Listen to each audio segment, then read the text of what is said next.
Right, that brings us to the main billing of the evening, and I'm absolutely delighted and very grateful that our friends at Infotech stepped forward to talk to us about a topic that's certainly dear to my heart. You know, my business is cybersecurity, so this is perfect for me.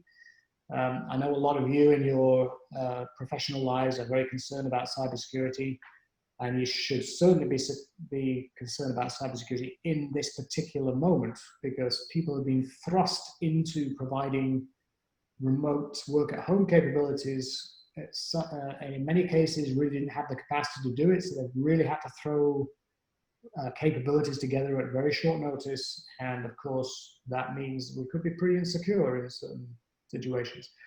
So we're very grateful to have Aaron join us. He's going to take us through some really good material from Infotech on cybersecurity priorities. I think not just in these times, but in general times. But he's going to really focus it on this. So Aaron, I'm going to stop sharing. If you want to take over, you can, sir. Perfect. Thank you, Simon. It's a pleasure to meet everyone. Just give me a couple of minutes here to get my screen shared. Perfect. All right. So again, thank you everyone for taking the time out of your Wednesday evening here to spend with us here on this topic. I'm here to talk about cybersecurity priorities in the time of pandemic. And what I'll do is just quickly point out a couple of housekeeping items for this presentation. We have actually three areas within the presentation where where Stephanie is going to put out a anonymous poll on some of the relevant topics and the questions that are in this presentation. Those are very timely spots for us to have Q&A. While we absolutely want to, if you have a burning question as we go through some of these slides, feel free to chime in. But we will have three separate areas within the presentation where we can break and answer any questions in that preceding section. Obviously, at the end of the presentation, we can also go into a longer Q&A period as well. And the material here, this presentation deck, and two what we call tools or deliverables that are part of this this methodology has been shared with the AZSIM Arizona chapter. So my understanding is I'll be sharing that out with the attendees and the members after this presentation. Okay.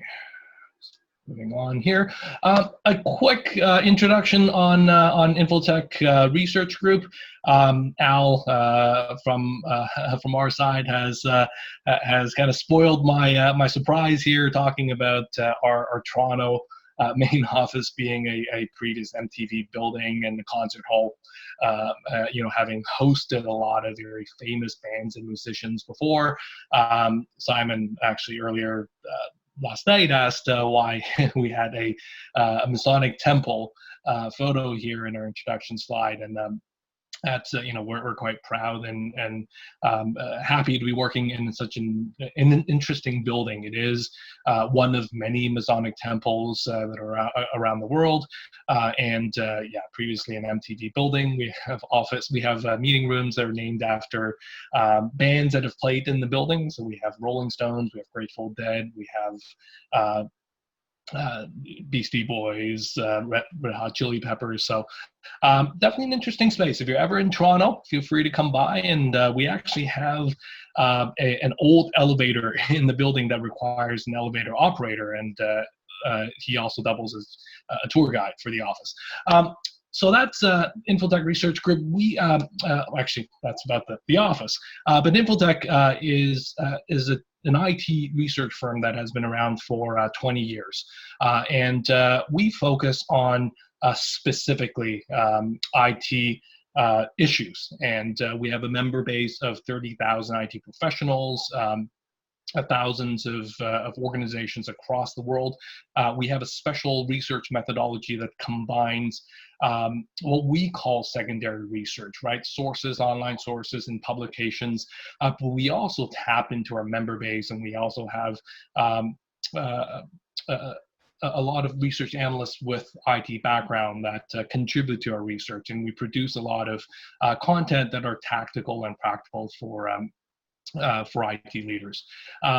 My role is a practice lead in our security, privacy, risk, and compliance practice. It's a bit of a mouthful, but it's definitely a focus area, and because of some of the regulations and cybersecurity concerns over the last few years, it is one of the fastest growing research areas within Infotech.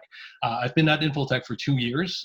Before that, I was actually a practitioner in the IT world, 20 years in the industry, 7 in legal technology, 10 years in a big Canadian Microsoft partner doing head of IT there, running their operations. But we serviced different industries: financial services, government, big pharma, oil and gas, etc. The 2 years before coming to Infotech, I was actually at one of Accenture's group companies leading their GDPR compliance efforts. So that's a bit of my background here, just to provide everybody with some context as to who's providing this information to you. My role as a practice lead is actually means that I lead the teams that produce research, such as the one that you're seeing here. As soon as the COVID pandemic hit, what we've done was quickly dropped everything that we had planned in our research cycles and looked at really what are some of the key issues that are facing IT leaders in these challenging times. We produced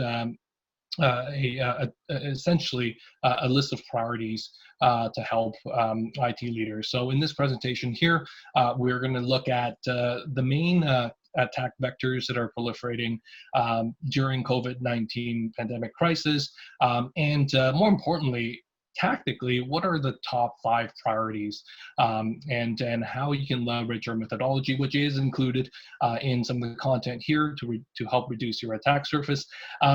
We do have a list of additional security and privacy resources. I'm not going to drain that as part of the conversation, but it is included here.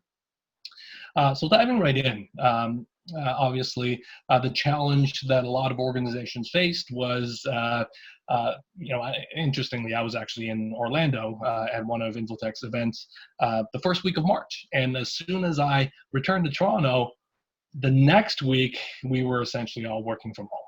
Right, and luckily at Infotech, we've had this laptop culture because our consultants and advisors are always out interfacing with clients or at on-site engagements. We have essentially a mobile workforce. But what we found really is in our research, 56% of the U.S. workforce, or only 56% of the U.S. workforce, has a compatible remote work setup, right? So I'm sure those in the audience here will resonate with either your business or businesses that you know that had to furlough employees, had to close down operations because of the pandemic. There was just no way for some organizations to operate through remote work. But for those that are, in a remote work environment, and it sounds like most of you here are, there are still ongoing challenges keeping employees safe. IT is really focused on just ensuring business continuity. Right, and while security is very important, a lot of IT leaders and IT operations through the months of March, April, and May were just busy keeping the lights on. We were hearing about IT teams and especially security teams being repurposed for COVID response work. So if the folks that are taking care of such an important thing as security has been repurposed for staff safety or COVID response, who's watching the logs, who's watching all of the potential attacks that are happening? So our recommendation really is don't panic and prepare, and it's not just in security but through all of IT as well, and that security still must be top of mind. And some of the obstacles, again, what we found in our research is a lot of business executives really don't have even confidence in their company's leadership in order to manage the disruptions, and a lot of businesses were just not ready with their business continuity plan or disaster recovery plan to deal with a pandemic, right? And IT again, a pressure to enable remote employees. A lot of employees in a lot of organizations have always worked in the office, and they're unfamiliar with working from home. A lot of organizations that we spoke with didn't even have a mobile a mobile a suite of laptops and remote devices, so they were scrambling to purchase things from Best Buy, purchase things from from Lenovo online, and try and equip their remote workers. A lot of organizations that didn't previously have a bring your device to work or remote, use your home device type of setup had to compromise. So that obviously really increases the attack surface that you have. A lot of these devices that didn't go through your IT for hardening, that doesn't have your corporate images on it, or home computers that are on home networks with your kids' devices, with your IoT devices, with potentially aging routers. All obstacles towards securing your operation. So our approach really is you need to have a security strategy, and we advocate that for all organizations. But the most important thing is look at what you have on your security roadmap and your security strategy makeup and realign. Leverage any existing processes that are possible, but tailor them to accommodate this new way of remote working. And even as businesses move progressively back to the in-office work or back to what we call the new normal, making adjustments on an ongoing basis is going to be very important, especially addressing your security items that relate to remote work capability, and recognize that some security domains and components are not as critical as others, and thus focusing on the priorities, and again, given these times. Very early on, there were some ransomware groups and malware, or sort of attackers that were announcing that, oh, you know what, we recognize this is a tough time. We're gonna make sure that we don't target healthcare organizations. And lo and behold, a week after that, there were reports of hospitals and healthcare organizations being compromised. So it is definitely very challenging times for all of us. So right away, I want to dive into the top threats that we've been seeing, especially at the start of the COVID-19 pandemic period, and still proliferating through the last few months. The top 5 here probably aren't going to be a surprise to those of you who have security under your purview. Right, there was a sudden increase in phishing emails. In fact, it's still really the same types of methodologies, but obviously the attackers took advantage of the uncertainties during COVID-19. So we were seeing a lot of phishing emails that are related to COVID-19 topics, trying to entice your employees to click on these phishing emails. Even at the start of, I think it was probably the second week of sort of the global lockdown, we were seeing things like the COVID-19 spread, the COVID-19 map that was proliferating or being shared and really causing a stir in social media. And researchers were very quick to point out that that was actually malware that was nested in this web application. But even within the IT circle, there were a lot of my connections from the past who were just sharing this map on LinkedIn, and a lot of my other peers have jumped in very quickly and said, "Hey, that's actually malware. Don't open it. Don't click into it." And that we saw a lot of these malicious applications, especially again taking advantage of social media, taking advantage of just that proliferation of fake news, and your end users, and especially even their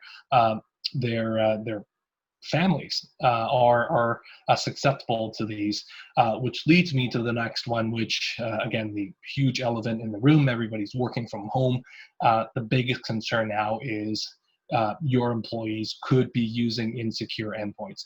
And there's this vast range of these different types of endpoints.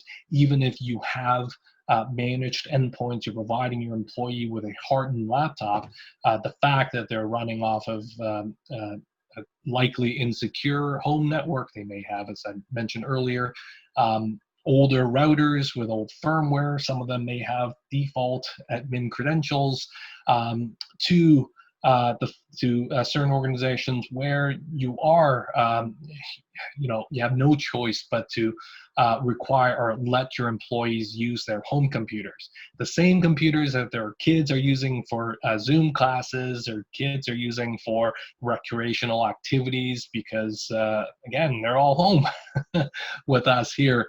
And that's really one of the bigger concerns across IT. And as soon as COVID hit, we saw this huge proliferation of bad domains and fake websites, right? Similar to phishing emails, a lot of bad actors took note of all of the primary news sources and websites that citizens and your employees would go to, and they were standing up sort of fake websites that looked similar, and again, because of insecure networks, DNS hijacking is possible, and as IT leaders, your control over what you saw as the traditional perimeter, or even the new sort of wider cloud-based perimeter, is really being challenged. And I alluded to this one, ransomware continues to be a huge problem. Just last week, there was actually a cybersecurity firm that was hit with a ransomware to the tune of $46 million.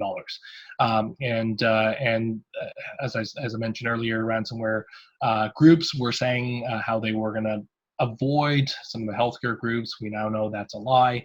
And this is where if your ransomware protection or your malware protection was based on a defense in depth mechanism that's around your office network or your known or approved devices, all of that is now out the window. So these are the top 5 threats that we've been seeing. This is a good point for us to start with our first polling question. Stephanie's going to ask the polling question here with Zoom. All right. So I'm going to launch the poll right now. You should see it pop up.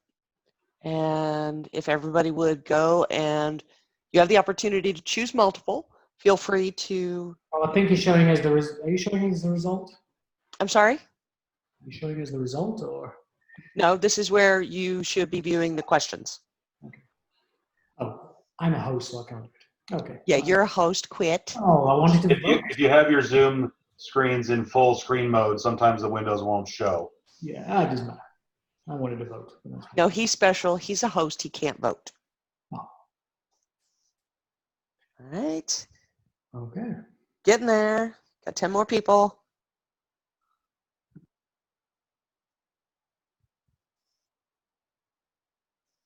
Just a few more.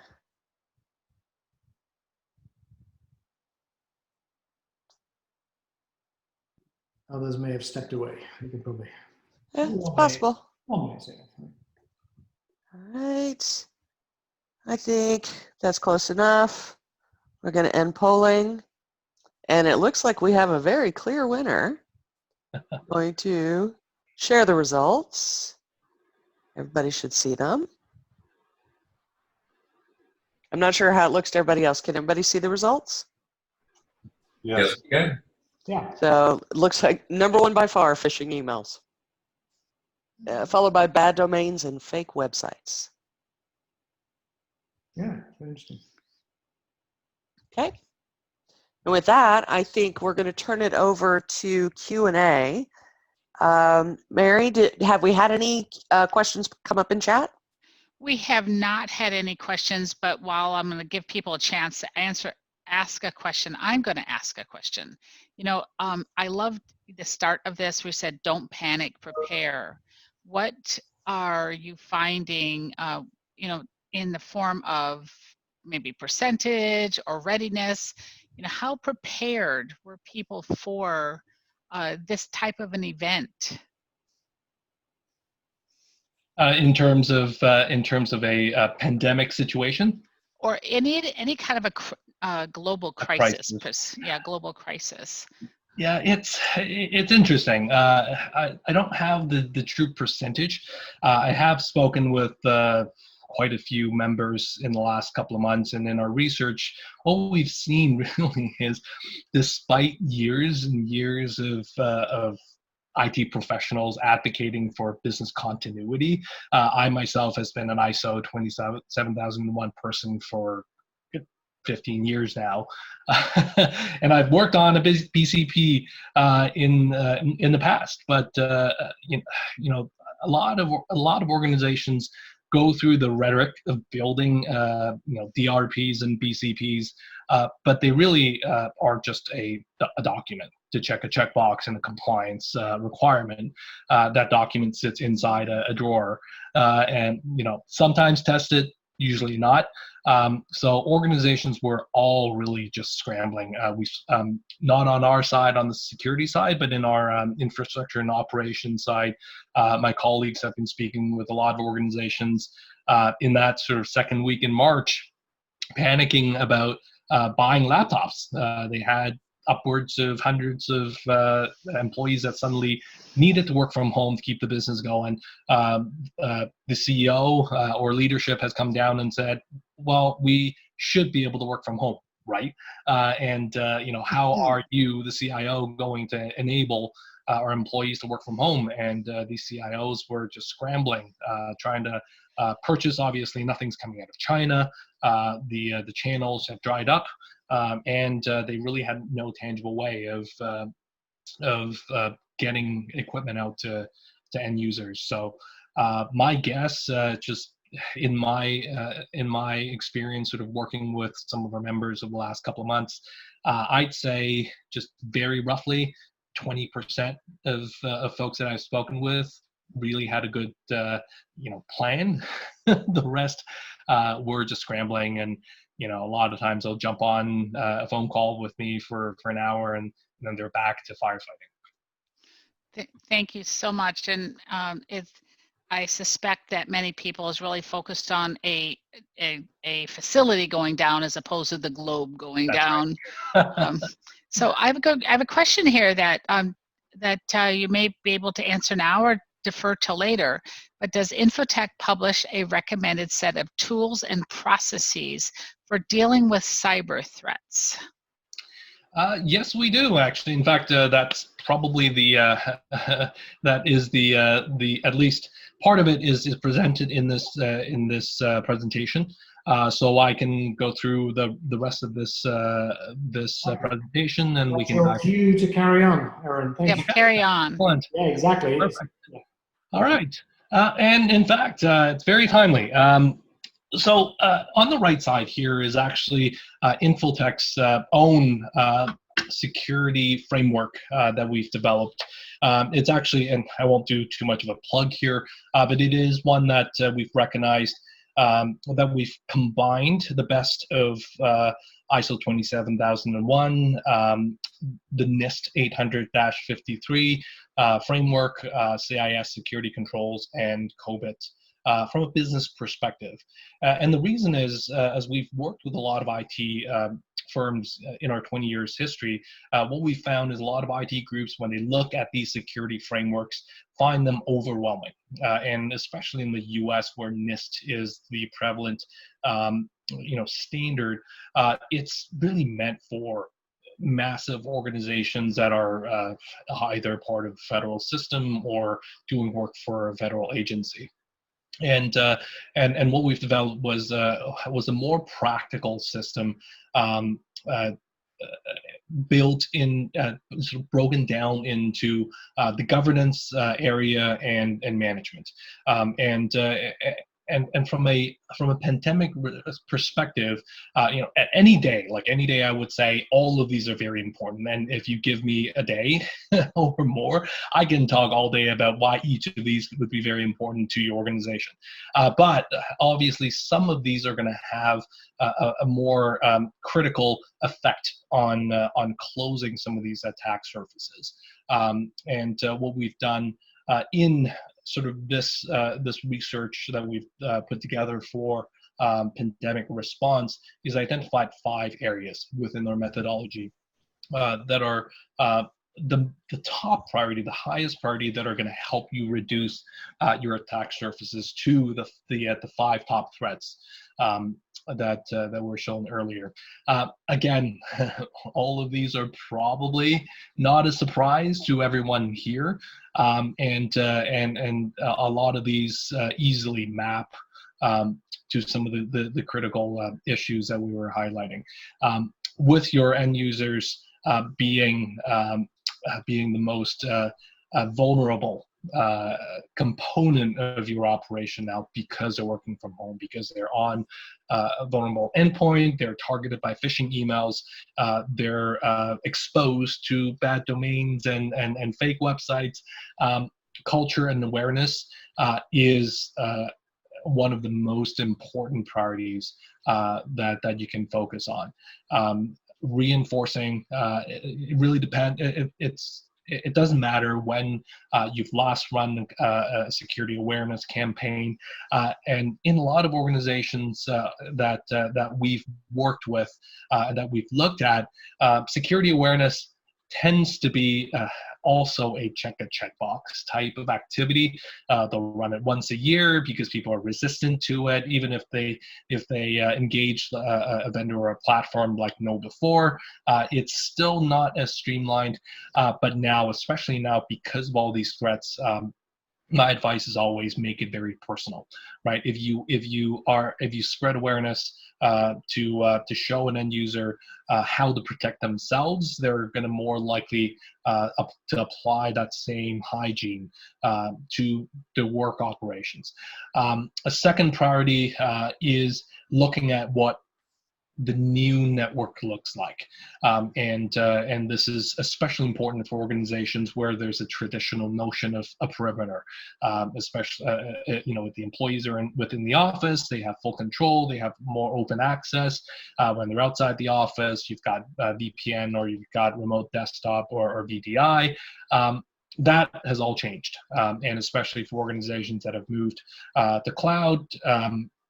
Your home users to cloud access is now potentially outside of your control. So how do you reduce that attack surface there, and allow your IT team to be able to respond to issues, and your endpoints, securing that endpoint, ensuring that regardless of whether it's a managed or unmanaged device, that you have the right level of protection on that device, and maintaining visibility, right? And that's where a combination of that network security, endpoint security is.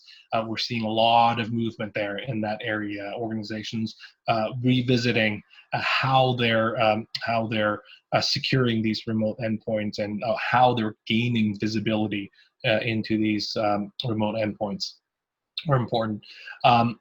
And patching is definitely one part of it, but your entire vulnerability management program needs to be revisited, looking at not just patching your managed devices. Now you have to worry about the patch level of your remote endpoints that are not managed. You need to look at now all your applications, right? Are you able to secure these applications that are being accessed outside of the organization? A lot of organizations have good vulnerability management hygiene within their operations. They focus a lot on their public website or any public applications, but they tend to allow sort of the internal facing applications to be a little bit behind the schedule. And as soon as pandemic hit, the first response was, okay, how do I open up things so that people can work? How do I allow them to access applications where they traditionally didn't have access to that channel? So especially now, if your team hasn't gone back to that yet, it's a good time to go back and look at risk modeling or threat modeling of how your end users are now leveraging these applications that are previously more protected, and ensuring that they're updated with the newest patches. If you have a legacy application that's on an OS that is end of life, for example, understanding all of the risks and vulnerabilities that exist in that, and understanding whether it can be exploited. All of these are super important. And which brings me to the final priority, which is your security incident management, ensuring that not just your end users, but also your ID team are now dispersed. Hopefully they're all in the same time zone. I've spoken with organizations where they had employees that were out on vacation before the lockdown, and they were stuck in a different time zone in a different country for a period of time. They were trying to work, but you can't call them on their cell phones. They don't have roaming, and just ensuring that you revisit how you would respond to a security event is super important as well. And anything that if you had run books in the past, we do have some additional slides later on that will dive deeper. Ensuring that you are able to follow the typical incident response process is super important as well. So this brings us to our second poll. Stephanie, if you can share the polling question here. Okay. I just hit launch on the poll, so everybody should see it pop up. And this is a choose only one answer. So which of those is your top priority?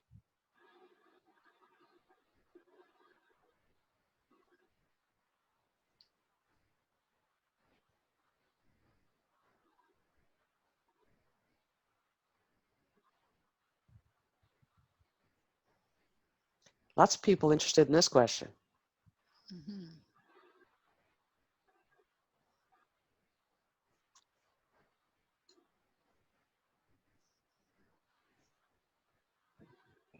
Gosh, quite balanced, really, isn't it? It Well, really is.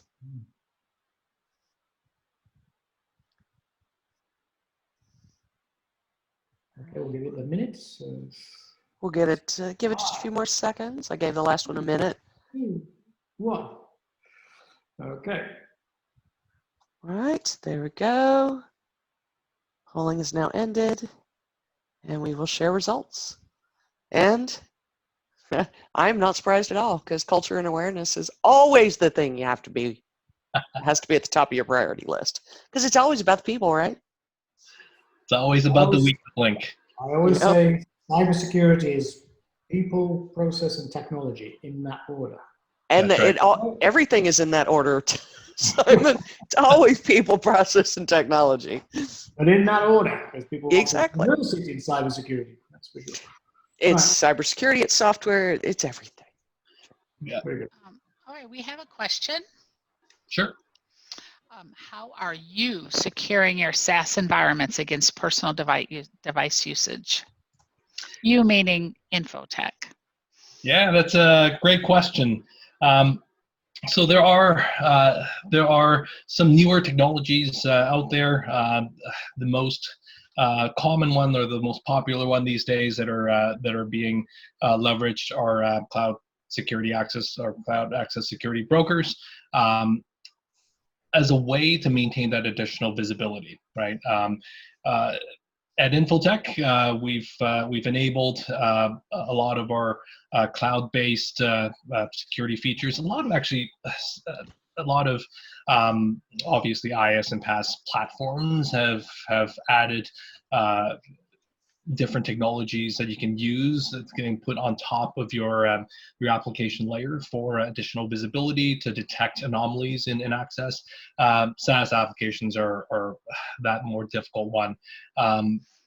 And I'll use an example here that may not be the most popular, or actually, depending on which side of the fence you're on, may be either the more popular or less popular opinion. Is Zoom has been in the news a lot lately from a cybersecurity and privacy perspective, and really the reason is a lot of organizations that build these types of SaaS applications should have built-in additional security capabilities out of the box. But a lot of organizations, especially smaller platforms, smaller softwares providers, leverage agile development methodology, which means time to market, and they're going to prioritize deployment. And a lot of security features that are built in should have been there. They weren't. So when usage increased, obviously the attack surface increased. What we do internally and what we advocate all the time is review all your vendors. Look at their compliance and audit reports. Look at what certifications they have, and ask for evidence, right? Because especially software providers will have SOC 2 type 2 reports that should give you a good understanding of their security posture without you investing in additional technology to sit on top of their cloud app. That's a really great answer. Travis, did that answer your question? You could go off mute if you want. Yeah, thanks. Just really quick, have you had any thoughts on application protection policies and things like that? I'm thinking about Microsoft Intune, mobile device management, things like that. We started exploring application protection policies, and there's some pretty unique features. Things like if it's not a corporate device, don't allow people to export data, right, or download things to local storage, right? You could do it to other protected applications like OneDrive, for instance, but not local device storage. If it works within your environment and your operation, we always recommend a layered defense approach, which means your end users or your endpoint, if it's your only defense, that's definitely an issue. But if it really should be your last line of defense. Managed device, mobile device management platforms, anything that increases that visibility for your team to detect anomalies and apply policies at different layers are definitely recommended. Yeah, I think Travis actually for BYOD, I think Intune's pretty good. But it's turned into a bit of a beast. Yeah, it's interesting. I've worked with Microsoft for a long time, so I'm used to, in the past, eating their dog food. And folks at Microsoft used to come to me and say, you know what, Microsoft typically will do just enough, right, to be middle of the market. But in the last few years, they've really come along, especially in the security space, in their platforms. And Intune, so definitely worth a look. So, Great. guess we can move on. Yes, please. Perfect. All right. So, with those top five priorities, I want to stress on the fact that security still is a continuum. And while you have those top five priorities that can quickly reduce your highest risk, there are additional priorities, and we've grouped them into what we call the top priorities, secondary priorities, and tertiary priorities. So the top ones are going to be directly reducing your attack surface from those top five threats. The secondary priorities while they're not quite as important, are typically supporting capabilities. They'll provide you with visibility or help you with assessing or reducing risks. And then we've got a list of tertiary priorities that are, again, important, but more for things like ensuring that you can comply with the next audit requirement or compliance requirement, which still matters, but probably not for the next little while.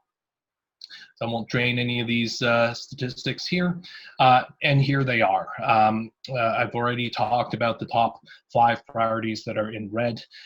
The orange ones are what we call the secondary priorities that are still important. Obviously, data security and privacy still an important component. As soon as you've addressed some of the top priorities, you should definitely look there. Security threat detection, right? As soon as you've hardened your endpoints, you've elevated your network security, ensuring that you go back to your rigorous threat detection methodology, looking at your logs, looking at your SIMs, and prioritizing those next. Risk management and strategy and communication, we've highlighted those as secondary areas. And as I mentioned earlier, as soon as the fires are put out, then you've got your external obligations. You're looking at, we're talking about compliance, audits, ensuring that this, now is the time to revisit those security policies, your acceptable use policies, your remote work policies.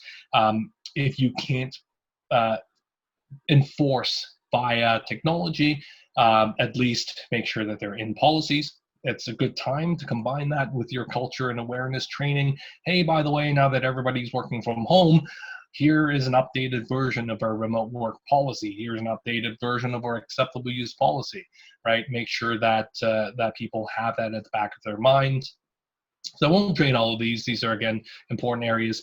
The white ones are, again, I hate to say anything here, are less important, but these are typically areas, obviously physical security. If you're not going to the office, probably less of a problem. These are more of issues that are on an annual or a longer cycle, right? You're not likely going to change your identity and access management platform now, although I've worked with organizations that decided previously they were in a hybrid or a federated identity environment. This is like the best time for them to switch to a new centralized identity platform, which is fine, but it's such a significant change that I would really worry about change management and interruption to the business. But this is really a map of an initial view on these areas.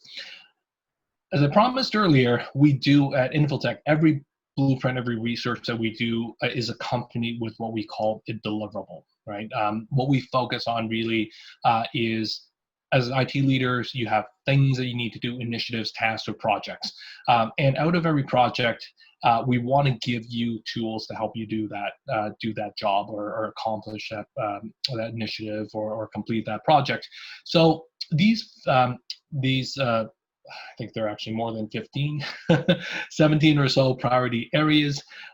We've actually created a checklist that has NIST domains, NIST controls that will help you, pass this down to your IT team or review with your IT team and ensure that you've either done something already since the start of the pandemic or quickly jump into ensuring that if you have these controls, review them, tighten them up. If you do not have these controls, now is a really good time to dig a little deeper and figure out how you can integrate this into your operation. So it's a little small here, but we've got the culture awareness, network security, endpoint security. We didn't pull all of the NIST controls in these areas. Obviously, we want to give you some of the higher priority ones that are going to be really relevant to the current situation. And we do have links to additional Infotech research that you can consider. But this checklist is going to be included with this package here. So what I'll do next is dive a little deeper into the remote workers, right? And these are, as we've established in the polling earlier, the most at risk. Culture and awareness, and I've talked about this earlier, retraining the end users regardless of when you did your last security awareness training, and as I mentioned earlier, making sure that it's personal to them. I do have some additional slides. I'm not going to drain this one here. Focusing on your endpoint security, you've got your mixed managed and managed below the endpoints. How do you keep them secure? And security incident management. While it's not one that is a top priority in the poll earlier, I personally feel that if you don't know a security event has happened, or you're not responding to it, then again, there's a gap there. So I'll dive into each of these sections and talk a little bit about how they help you close these gaps and prevent these types of attacks, and a quick run through of the methodology that we will recommend. So culture and awareness, retraining your end users will help. Again, if they're aware of phishing emails that are coming in, I would combine it with your phishing campaigns. If they're aware that there are bad domains and that social engineering is a thing, it's going to help them. And our methodology here is to start a remote training program. We do have a full blueprint that we created for the pandemic that will help you through. This is the main methodology. You do want to get support, especially from leadership. You want your champions within different business units to help socialize the fact that IT is helping these end users keep safe. As I mentioned earlier, a tip that I always provide, and I believe personally I used it in my previous life as head of IT, I used it in my GDPR program, is to make it personal, right? How do you help your employees stay safe using their computer at home, using their own devices, and then transition that to how that is relevant to their work? That's very important. You should have a communication plan. It shouldn't be a surprise to your end users. Depending on your organization, if you have different levels of end users with different privileges, you may want to have different training groups, right? Making sure that you're not exposing everyone to all the training. There's been research that has shown that sort of bits of 5 minutes modules are the most effective. Now that varies again depending on your industry, depending on your organization. But again, ensuring that which topics within, whether you have your own portfolio of awareness training or if you leverage a vendor, take a look at which ones are really the most applicable to these remote users, and then create a roadmap for training development. Okay, and I'm going to be draining this topic quite a bit because of how important it is, educating the users about their responsibilities, right? So IT is no longer there down the hall to help them if they get hit with a virus. They can't bring their laptop to you and say, hey, give me a loaner, right? So they need to know that. They need to know that if they get hit, that means they can't do their job. What does that mean in the context of the economics and the responsibilities to the business here, and ensuring that, and also educating them on the fact that they're now on likely a non-managed network. Their families are on the same network. What are the threats there, and what are their roles and responsibilities? Ensure in that, one common one that's popped up in conversation is, well, some organizations have had to allow their employees' kids to use their laptops because they don't have any other computers that are capable. So what does that mean? Okay, so moving on to endpoint security, which defends against malware and ransomware on your endpoint devices. This topic, again, I can talk all day about all of the factors. I've touched on a lot of them earlier. Outdated, non-managed devices, huge risk. A lot of these could be outdated devices, a gap in patched levels, outdated or old or non-patched firewalls, other devices on the network. So what we recommend is this really depends on your organization, and there could be a spectrum of maturity across the way you manage your remote endpoints. Travis's mentioning of MDM is definitely an option to explore. If you are on sort of that leading edge and have a VDI structure, your remote users are, using what I call the new Citrix and signing into a managed environment. That's good news. There are still some very small attack vectors that still exist, but your risk is relatively low. But if you are still leveraging things like VPN, especially a topic that has come up recently all the time is whether you should do split tunneling within the VPN. So there are a lot of considerations from that network security perspective. But what we would recommend from securing a remote worker is we actually have a template. Here's a checklist to send out to your remote workers. This is a really sort of quick and dirty way of, number one, just sending it out as part of your awareness material and say, hey, here's a checklist that can help you ensure that you're securing your home network as much as possible, and it's going to benefit not just the company but you as well. What we recommend for IT is to send it out and a voluntary basis have your end users send those back to you, and that gives you a way of understanding the levels of sort of IT competency and security within the organization. You can then zero in on some of the higher risk demographic within in this user base. Obviously your finance folks, your HR folks that are going to be processing more sensitive information, that are more prone to higher value attacks, and obviously your leadership, your CEO, etc. Ensuring that you're now giving them that white glove service, helping them with a direct outreach to help them secure their network if they're using a personal device, or otherwise these might be end users that you want to prioritize sending additional managed devices or getting them onto the MDM pilot. Okay, and finally, as I alluded to earlier, if you don't know what's happening, that it could be happening under your watch. So ensuring that your team is equipped to respond to a security event, even despite these relevant changes.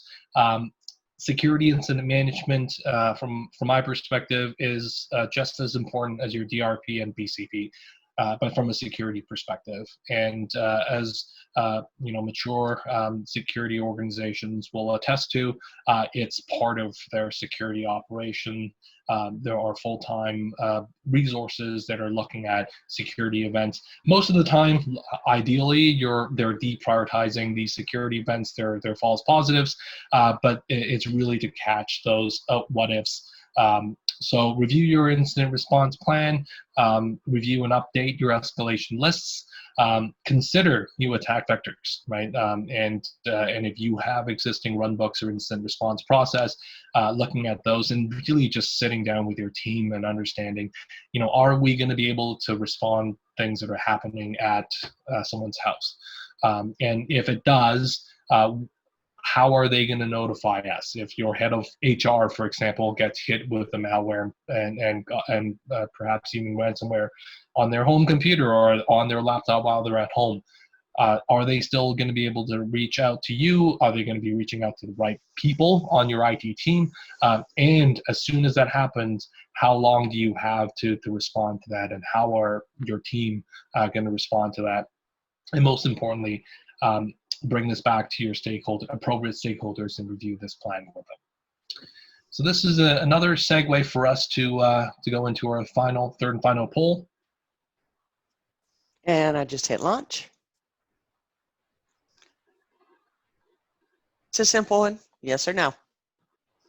It's anonymous, don't worry about it. And I can tell if you're lying because I see it all the time. Yeah, if we end up with more yeses than nos, then we know you're lying. You're living in a happy space. Yeah. While we're waiting here, I'll jump into one of the anecdotes that I often say, and I think I mentioned that to the group that we did a trial run with yesterday.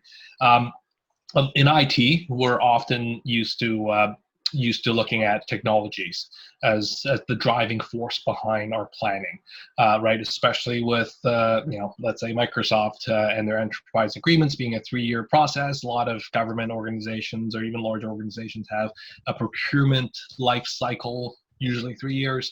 A lot of CIOs will say, here's my roadmap, I'm going to do cloud these 3 years, digital transformation the next 3 years. And that's a typical life cycle.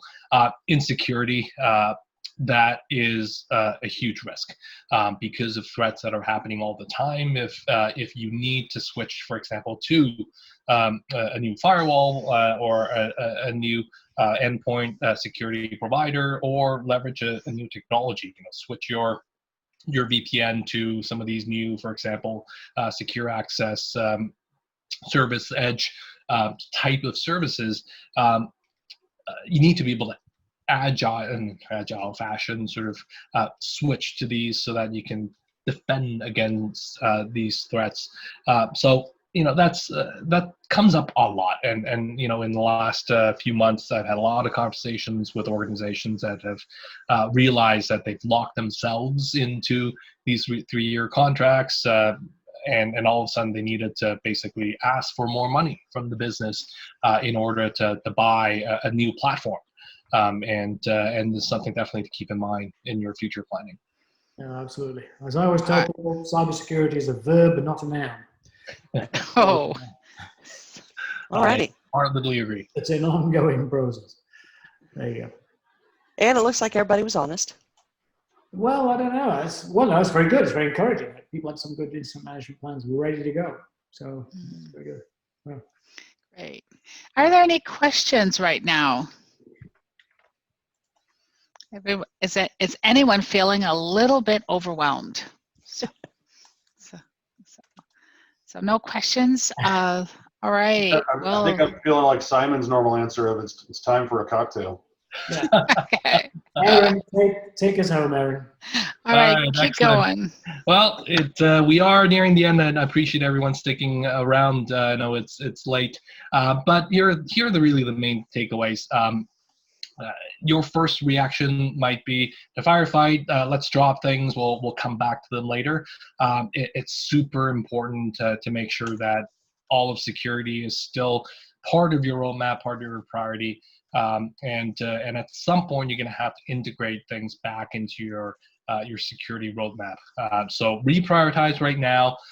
Take what we provided to you as a starting point, but making sure that you still have a plan to go back to them, being able to go back to the business and say, hey, eventually we're going to have to go back to the auditors and show them what we've done in the last few months. So we can't cut budget, we can't cut people from security. But most important, so we kind of drained through this conversation. Focus on your remote workers. The risk there is quite high, but it depends on the sensitivity of data that that they process, and whether you have a lot of managed devices versus non-managed devices. I always recommend a risk-based approach to everything. So the same, look at your end users based on the risk of the devices they're using, the data that they're processing, the role that they're in, and potentially the geographics and the area that they operate in, and more importantly, maintain visibility, and especially if you've adjusted your operating models. I've spoken with IT folks that had to make adjustments even to their internet pipes, their circuits in terms of the ingress and egress, and they're focusing on just balancing all that stuff on the phone with the ISP all the time. but don't neglect things that give you that visibility as to what the typical threats are. Especially some of the smaller organizations that I've spoken with will admit that they really, don't look at their security technologies, right? They'll have an endpoint solution, they'll have, even an MDM, they'll have a firewall, but they don't go to their logs, they don't go to their access logs. If you don't have visibility into the anomalies that happen, especially now that everyone's outside of the network, that's a really huge risk there. Okay, so we do have a lot of material that can help, but that's actually concludes our presentation. If you have any additional questions regarding, additional contents that are here that aren't part of the tools that are provided to you, we do have Lonnie and Al's contact information here.